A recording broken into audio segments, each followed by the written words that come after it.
What up, everybody? Hey, welcome to another Moving the Military podcast. Hey, I'm Matt Grudel, co-founder of Moving the Military and co-host of the podcast. And as I am every single week, I'm here with the other co-founder, my co-host, the hostess with the mostest, Dina Watson. Dina, are you ready for today? I am. I'm actually excited about this because I think it's going to help a lot of people. So, Yeah, I think today's going to be a great topic.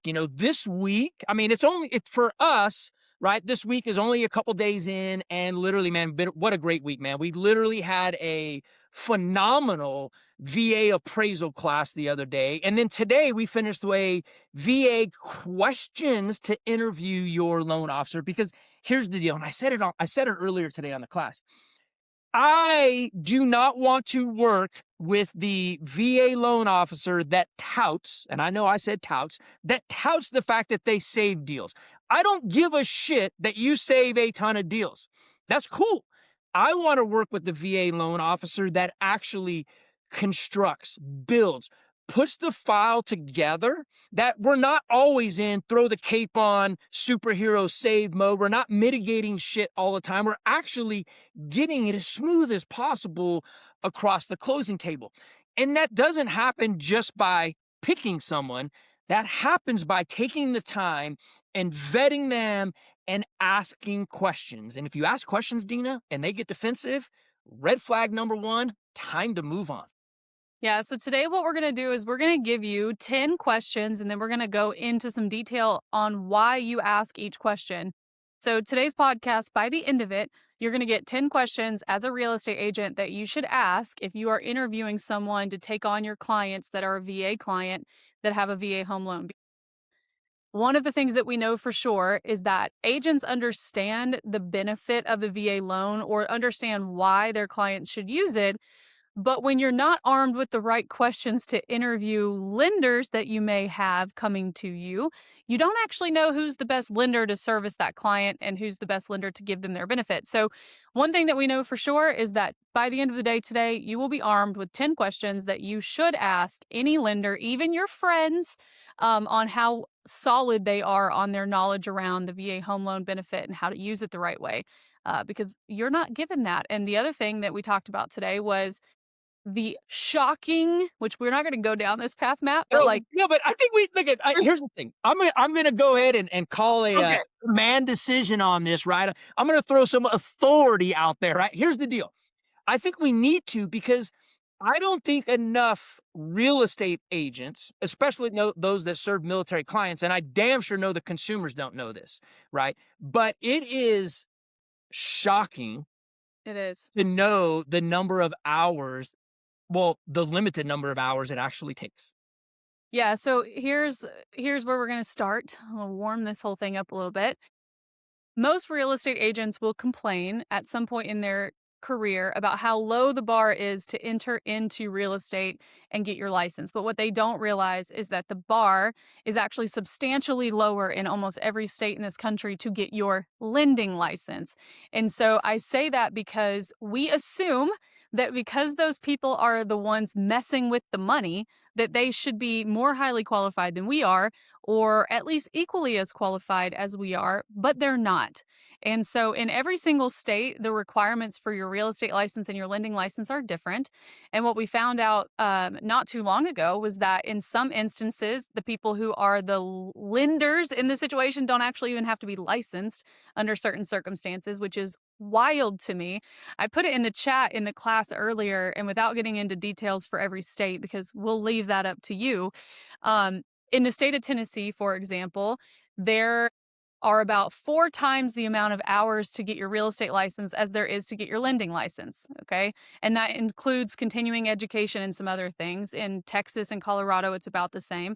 But the other thing that's wild to me is it takes 1,500 hours to get your cosmetology license and only about 20 to 30 hours to get your license to lend money, which is why it's Yeah. crazy. I So, mean, because here's the thing, like, us real estate agents, here's the deal. It takes, and I'll just throw some numbers out there. It takes 180 hours where I'm licensed in the state of Texas to qualify to be able to take the test. It takes 20 20 to actually be the person that originates the loan and control the money. Like you said, it takes 1,500 hours in Tennessee to get your beautician license. And then I did some quick math. Basic training for an infantry soldier, 11 Bravo, is 150. It's 22 weeks, 154 days. If you did 14 hours, right, per day, that's 2,156 hours to be a qualified infantry soldier for your country. And yet it takes 20 hours to be the person that originates a loan for that young One soldier that's a buying a home. $1 million loan, like, I'm gonna be allowed to give people $1 million real bucks, and it takes me a weekend to get my license, so And nothing, and we're not faulting whatsoever. I mean, the loan officers out there, the lenders out there, because that's what the industry says. That's what the industry requirement is. What we're saying is it is time now to actually ask deeper questions to vet the individuals that you are going to be on a process with, that you're going to be in a journey with, because we had a great meeting with an agent the other day, and she was literally like, when we interviewed her, she was like, "Hey, here's the deal. As a consumer, you should be asking these questions to your agent. You should be qualifying your agent. And if they get defensive, that's a red flag. You take that same concept, you should be doing the same thing with your lenders." yeah, so we're gonna arm you guys with some stuff today. I know a few lenders who listen to this because they tell me they listen to it. We are not making fun of you guys. All we are saying is that the bar to just enter into this arena is very low on both sides, the real estate agent side and the lender side. But also, most of our audience is real estate professionals, real estate agents, and they don't realize that not all lenders are created equal, just like we're not all created equal. We're here to set the playing field, and we're here to help them understand what questions they should be asking you. So I'm actually going to guide the podcast interview today. Normally, Matt's guiding the questions. I'm going to guide the questions today. Matt making another command decision. We're jerking Let's the car just back on do it. five. Let's go with it. We're going to roll with it. Okay. So, question number one that everyone should be asking, write this down. And Matt, you're going to give us why does it matter? Fair enough? We'll try it. Well, you're so dumb. You're going to give it to me because you're so smart and you know this. So, question number one that every real estate agent should ask every lender who's handling the VA loan for them before you give them the business is, walk me through how you handle a tidewater situation step by step. Now, Matt, why does that matter? You're not going to walk us through the tidewater part, but why does it matter that an agent understand the lender's perspective on that? Well, they got to understand the deadlines. They got to understand the timeline, because there is a timeline that you have to respond. They have to understand, where the comps are going to be submitted.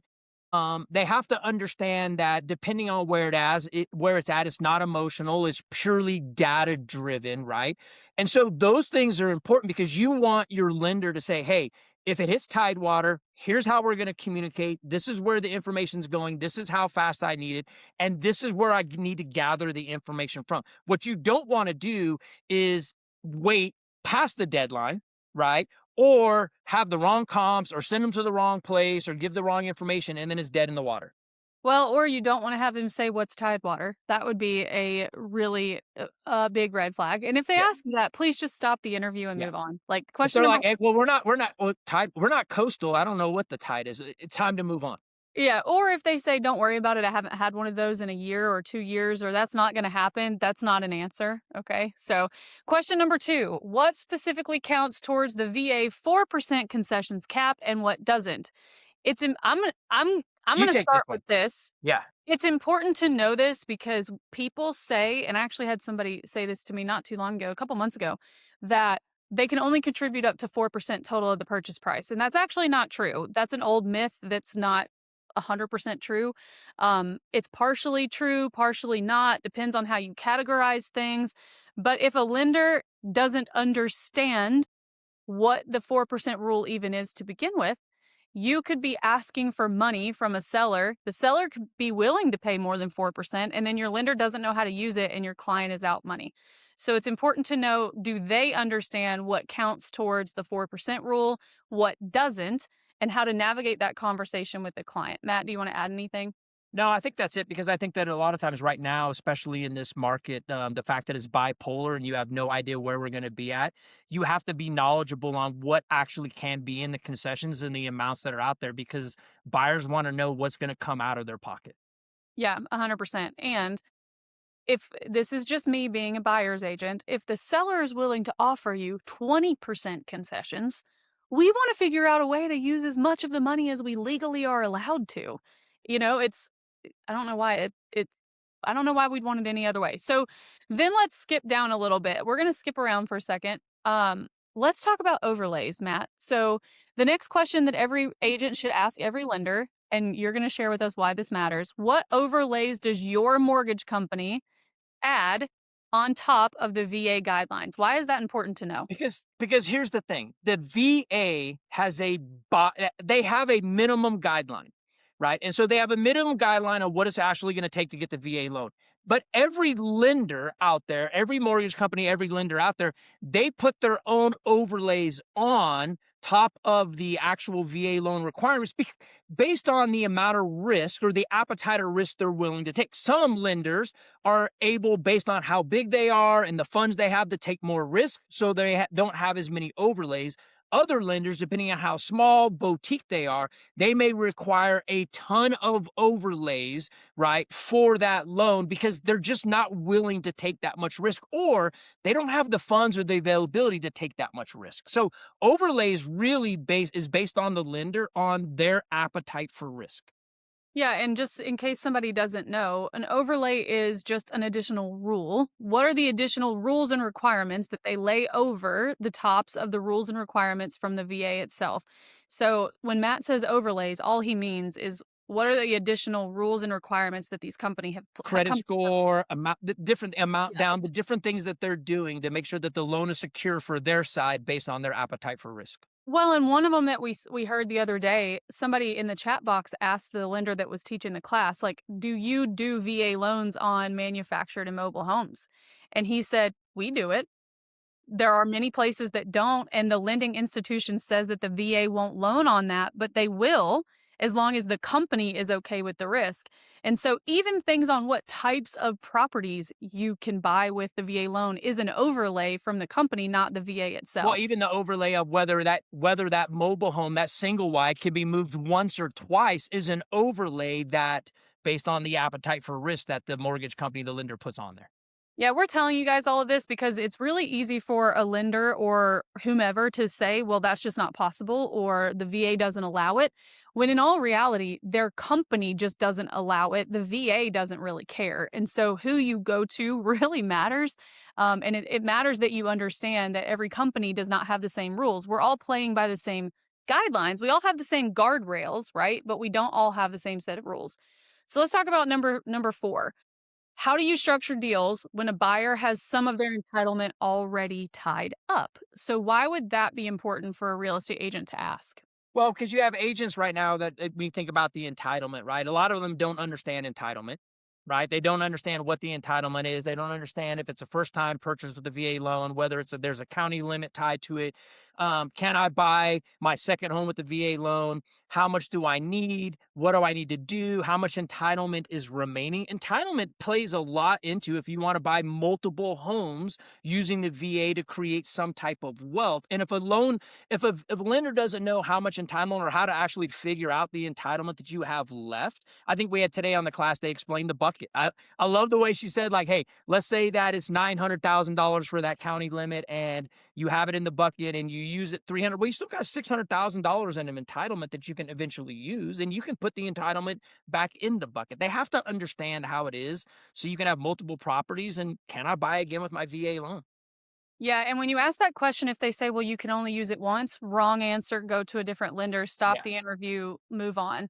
Well, I Because think that, and I'm going to jump in real quick. I think it also, one of the number one myths that we have is that VA loan is a one-time use. I mean, for example, I bought my first home using a first-time home buyer program. I won't name the bank or the company I did it with, right? That's what I was told. And so when I sold it, when I PCS'd, right, or I'm going to move, I changed to conventional before I bought my next one because I didn't know anything about entitlement or that it wasn't a one-time use. Well, and also you could have somebody say, well, you can't have more than one home out on a VA loan at a time. And that's absolutely not true either. And so, this also matters. One thing you didn't mention that I want to make mention of is some people will say, that you don't have a down payment. But if you're wanting to reuse your VA home loan and your entitlement is used and it's gone, you do have a portion of a down payment that you have to put to use the VA loan again. All these things matter because your lender, if not vetted correctly, could be giving you information that creates a problem for your client that wasn't necessary. So, speaking of which, and speaking of like conventional, and you brought this up, another question you should definitely ask is how do you compete as a lender with conventional offers if we were to be in a multiple offer situation and I'm using a VA loan? So, I'll say this again because there's a lot to this. As a lender, how would you help my client compete in a multiple offer situation if they're using a VA loan with conventional offers? Matt, why is that important for us to know how they would structure that or even what their mentality is around it? Well, I think because here's the mentality. If they say something like, "Oh, well, I wouldn't do that. I would advise them to go conventional." Well, then I'm definitely not using you. You know what I Yeah. mean? Because if you don't understand the power and the guarantee behind the earned benefit of the VA loan, and your go-to is, "Hey, well, you should just go to conventional," and you don't understand, well, then I'm not using you because in all reality, the VA loan is actually, if not more powerful, just as powerful as a conventional loan. Well, and we also heard the other day that the most recent stat is that on average, conventional loans are taking longer to get clear to closes than VA home loans are. And they're actually coming in at value less often than a VA home loan, according to the stats. So, and I want to make an aside for a second. It may actually be a smarter decision for that client to use conventional, but it's not your decision as the lender to make that decision up front. So we're not saying that if that's their answer, never use them. But what we are saying is if that's their blanket statement that conventional is better than VA, I'd probably tell you to go somewhere else. All right. Next question that you should ask as you're interviewing. What is your average clear to close timeline for a VA home loan? Now, every lender is going to use the attorney answer and they're going to say it depends. It depends. So then you say, what does it depend? Depends on what? Yeah, what does it depend on? And they're going to say, well, how long it takes them to get back to us and how complicated their financing is. And then what do you do, Matt? I'm going to say, hey, well, go ahead, show me how that actually applies to it. Communicate with me directly and give me everything. Give me the good and the bad. Give me the lower bound time and the upper bound time that it's actually going to take you to close this loan. Yeah, you could also do something like, hey, assuming everything's the same, your last perfect clear to close where the buyer was behaving, right? And you were the only variable. Because that's the other thing they'll say. They'll blame it on the buyer and they'll say, well, the buyer doesn't get us our stuff and blah, blah, blah. Okay, assuming the buyer got you Even the everything. buyer does all the things they're supposed to do, and the agent is right there on top of the buyer, making sure everything's submitted, they're communicating, and they're following, and you are now the only variable, right, to expedite this thing, to get it across. What's the timeline? And they're going to get mad at you. Oh, And yeah, you're they're gonna gonna, and if they get defensive, once again, Yep. red flag. Yep. Okay, here's the next question. And they may say something like, well, I don't do that. And then, once again, red flag. How do you educate listing agents as the lender who are hesitant about accepting my offer?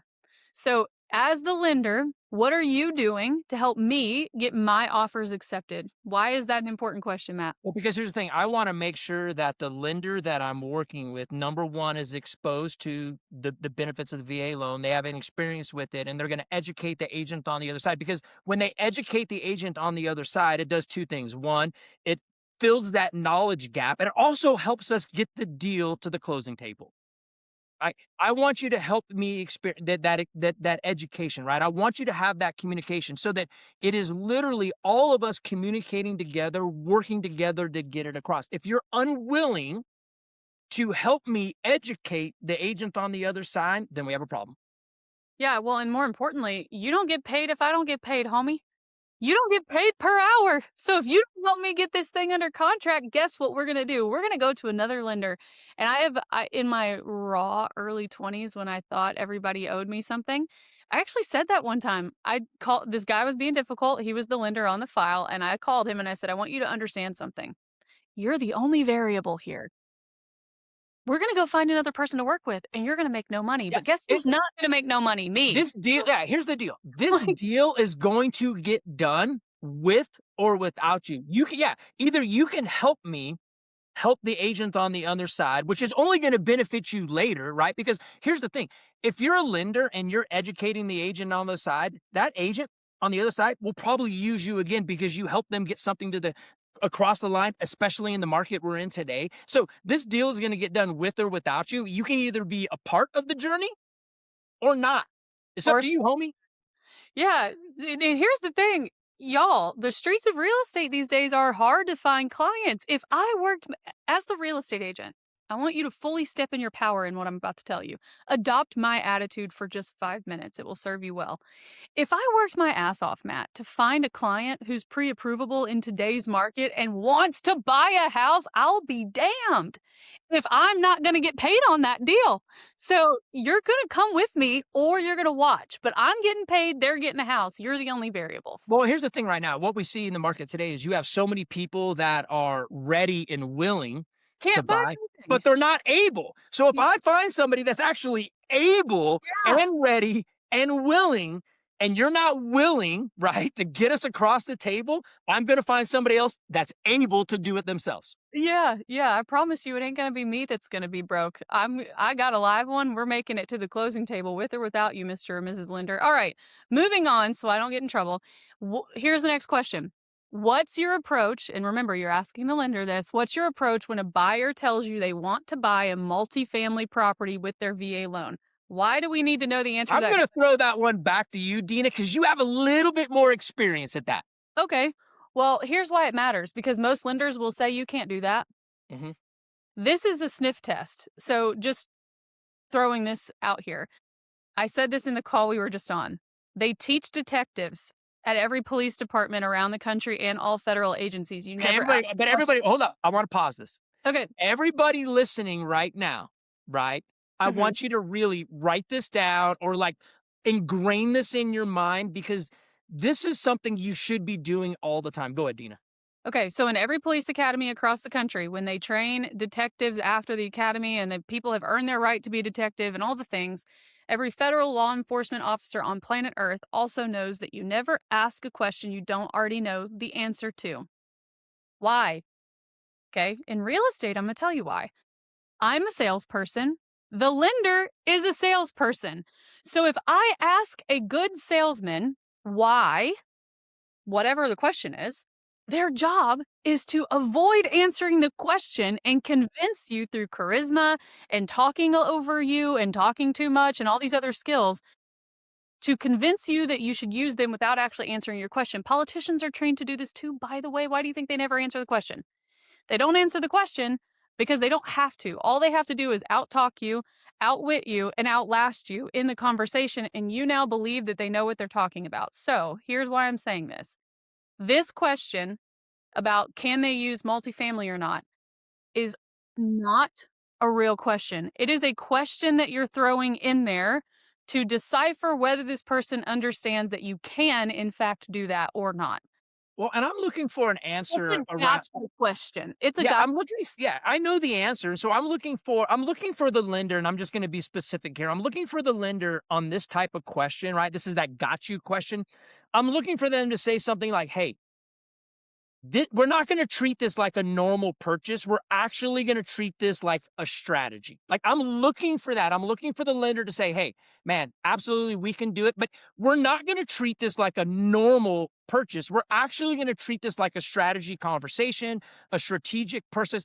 I want them to understand and give it back to me like that.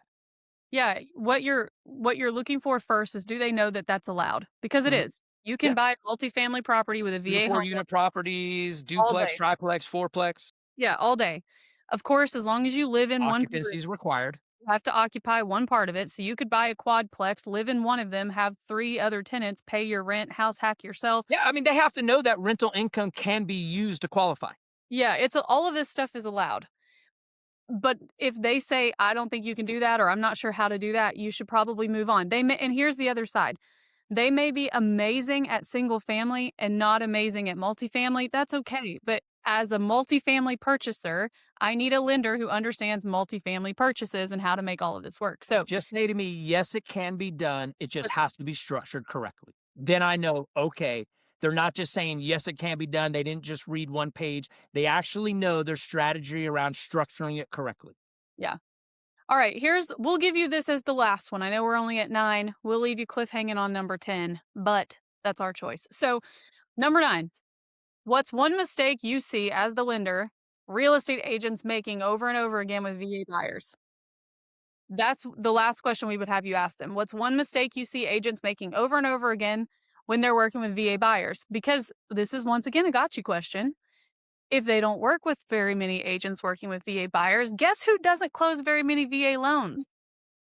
Yeah. No, there's nothing in my eye. If they can say, well, if they say, well, the only one mistake I see is this, boom, red flag. You are not working with enough VA buyers because there's a plethora of mistakes that actually happen, right? And it doesn't happen just because it happens. It happens based on the education levels out there and how they're informed. But if they only have one answer, they are probably not working with enough VA buyers to actually know how to mitigate all the things that will come up.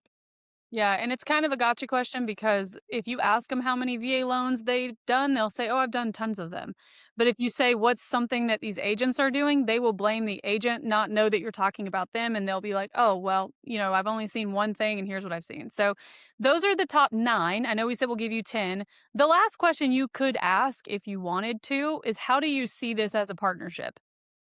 That's probably the best question you could ask any lender, regardless of VA or not. But for me, as a real estate professional, I see every vendor as a partner in this. We all together have to get this to closing. We all together have to work together because I'll also share, I don't find it appropriate. I'm not going to say fair because I'm a life's not fair type of person, but I don't find it appropriate that lenders expect that we bring them business and they don't bring us business. To me, if I'm going into a locked arm partnership with you, it's a two-way street. And if you're not holding up your end of the bargain, I'm going to say something to you. So if someone doesn't have an answer like that, like if they're not going to come out and help you with client events, if they're not going to come out and help you market, if they're not going to help you get your offers accepted, they don't see it They're as not going to help you educate the agent on the other side.